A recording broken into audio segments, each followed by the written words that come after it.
La colère de Dieu se révèle du ciel contre toute impiété et toute injustice des hommes qui retiennent injustement la vérité captive. Car ce qu'on peut connaître de Dieu est manifeste pour eux, Dieu le leur ayant fait connaître. En effet, les perfections invisibles de Dieu, sa puissance éternelle et sa divinité se voient comme à l'œil nu quand on les considère dans ses ouvrages. Ils sont donc inexcusables, car ayant connu Dieu, ils ne l'ont point glorifié comme Dieu, et ne lui ont point rendu grâce. Mais ils se sont égarés dans leurs pensées, et leur cœur sans intelligence a été plongé dans les ténèbres. Faisant tant d'être sages, ils sont devenus fous, et ils ont changé la gloire du Dieu incorruptible en image représentant l'homme corruptible, des oiseaux, des quadrupèdes et des reptiles. C'est pourquoi Dieu les a livrés à l'impureté selon les convoitises de leur cœur. Ainsi ils déshonorent eux-mêmes leur propre corps. Eux qui ont changé la vérité de Dieu en mensonge et qui ont adoré la créature au lieu du Créateur qui est béni éternellement. Amen. C'est pourquoi Dieu les a livrés à des pensées infâmes, car leurs femmes ont changé l'usage naturel en celui qui est contre nature. Et de même les hommes, abandonnant l'usage naturel de la femme, se sont enflammés dans leurs désirs les uns pour les autres, commettant homme avec homme des choses infâmes et recevant en eux-mêmes le salaire qui méritait leur égarement. Comme ils ne sont pas soucieux de connaître Dieu, Dieu les a livrés à leur sens réprouvé pour commettre des choses indignes, étant remplis de toute espèce d'injustice, de méchanceté, de cupidité, de malice, d'envie, de meurtre, de querelle, de ruse, de malignité, rapporteurs, médisants, impies, arrogants, hautains, fanfarons, ingénieux au mal, rebelles à leurs parents, dépourvus d'intelligence, de loyauté, d'affection naturelle, de miséricorde. Et bien qu'ils connaissent le jugement de Dieu déclarant digne de mort ceux qui commettent de telles choses, non seulement ils le font, mais encore ils approuvent ceux qui le font. Paul écrit cette lettre aux Romains. Paul écrit cette lettre aux chrétiens d'origine romaine qui avaient reçu la parole de Dieu, certainement lors de la naissance de l'Église. La Bible nous dit qu'il y avait des nations à Jérusalem dans Acte 2. Certainement, il y a eu des gens qui étaient rentrés suite à ce puissant réveil de Acte 2. Ils sont repartis à Rome avec le message, avec la parole. Et cette église va naître parce que Paul n'avait jamais été auparavant à Rome. Et puis, bizarrement, Rome va être justement le premier vase qui va enfermer la vérité. Et mes amis, on en a parlé, le pasteur Douglas en a parlé un peu ce matin. Les différents types de vases. J'en parle justement dans le livre qui vient de sortir, La captivité de l'évangile. Et vous pouvez vous en procurer. Ceux qui n'ont vraiment pas les moyens, on peut leur en offrir. Et parce que le Seigneur m'a mis cela à cœur, un frère qui veut me voir pour me dire il faut le faire également.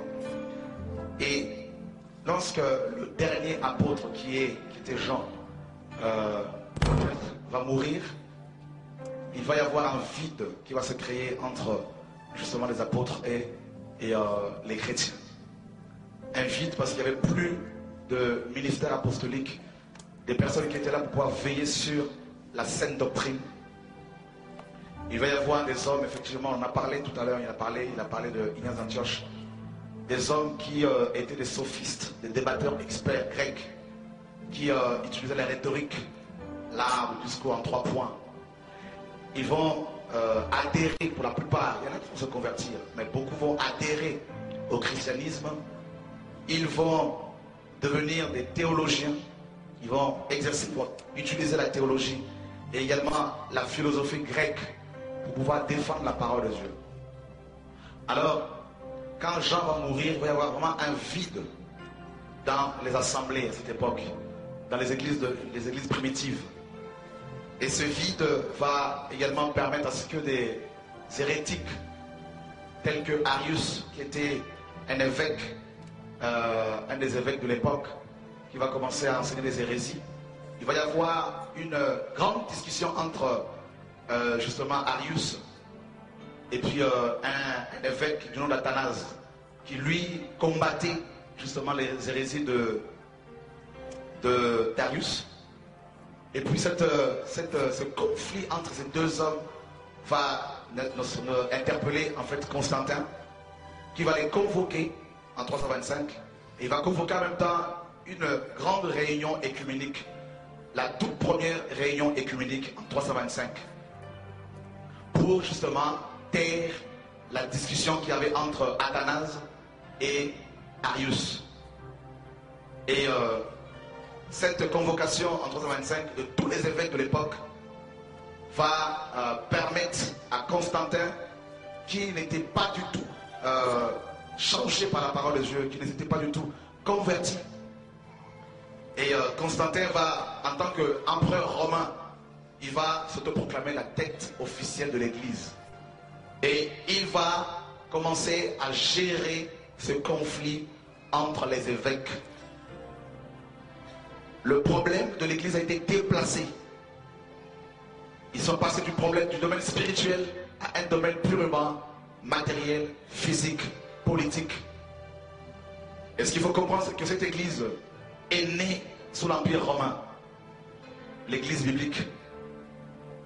Et puis, bien avant même la date de 325 après Jésus-Christ, il y a eu plusieurs, à la mort de l'apôtre Jean, bien avant même l'apôtre Jean, avant qu'il ne meure, il y a eu déjà beaucoup de faux prophètes qui commençaient à se lever, tels que Diotrephe. Jean en parle. Déjà, il a eu à lutter contre Diotrephe, qui s'était accaparé de l'église, d'une des églises primitives. Il y a eu d'autres ministères, d'autres faux prophètes comme Philette, qui commençaient à enseigner des choses qui n'avaient rien avec la parole. Paul a combattu ces hommes, a combattu leur doctrine.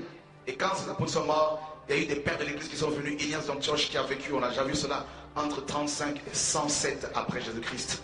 Il a commencé à écrire des livres, plusieurs livres. Ignace d'Antioche commençait à élever dans chaque église un seul ancien au-dessus des autres évêques. Alors que dans la Bible, les églises étaient dirigées par des équipes d'anciens. Suivez très bien l'enseignement. Et un seul évêque devait gérer maintenant chaque église locale. Ignace d'Antioche est mort dans les années 107 après Jésus-Christ. Et il a connu l'apôtre Jean, il a connu certains apôtres. Mais il a préféré, lui, par contre, écrire des livres qui n'avaient rien à voir avec la sainte doctrine. Et Ignace d'Antioche a dit clairement que là où il y a l'évêque, c'est là où il y a l'église. Alors que Jésus-Christ a dit que là où 2 ou 3 sont réunis à mon nom, je suis là. Et puis, après Ignace d'Antioche, il y a eu Clément de Rome, qui lui était pour la suprématie de l'évêque de Rome. Il est mort dans les années 100 après Jésus-Christ.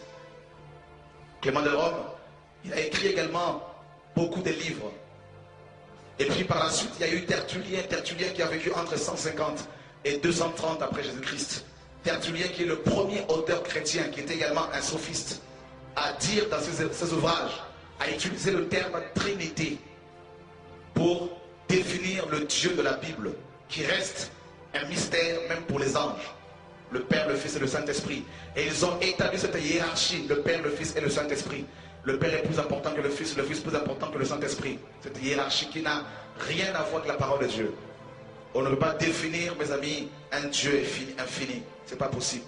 Même l'homme qui paraît petit, mais à l'intérieur, l'homme est infini. Parce qu'en l'homme, il y a plus de 100 milliards de cellules.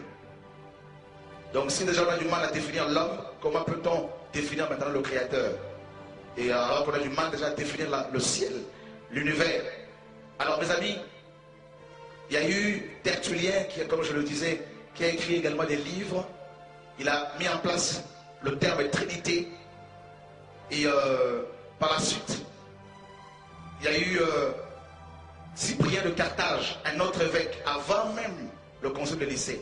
Cyprien de Carthage qui, lui, quand il s'est tourné vers le christianisme, alors qu'il était un sophiste, quelqu'un qui utilisait la philosophie grecque, la rhétorique, le discours, comment séduire les gens avec le discours.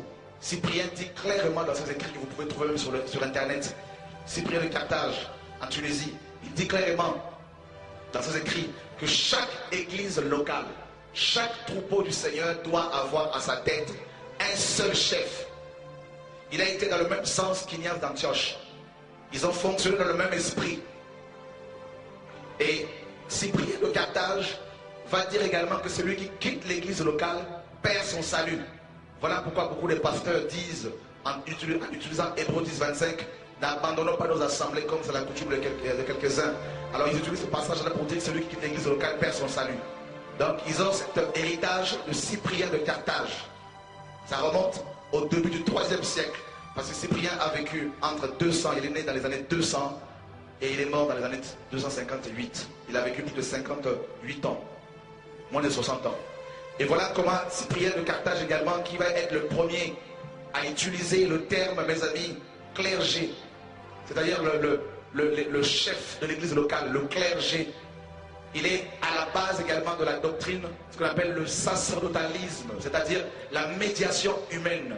C'est-à-dire, entre Dieu et les hommes, il doit y avoir un pasteur, pas Jésus-Christ homme comme 1 Timothée 2,5 le dit, mais un homme, une créature. Voilà comment vos pasteurs vous disent que vous avez besoin de prière, il faut aller les voir, comme ça eux ils vont transporter vos prières jusqu'au Seigneur. Et ils ont cet héritage de 6 prières de Carthage. C'est-à-dire ça remonte dans les années 200, au début du 3e siècle. Quel héritage que nos pasteurs traînent-ils, que nous avons nous-mêmes également traîné, mes amis. Et vous voyez à quel point ces pères de l'Église, ces hommes qui étaient pour la plupart des latins et des grecs, qui utilisaient la rhétorique, la sagesse humaine, qui ont, avec leurs livres, posé la fondation du christianisme qu'on nous a prêché, le christianisme dans lequel toi et moi sommes nés.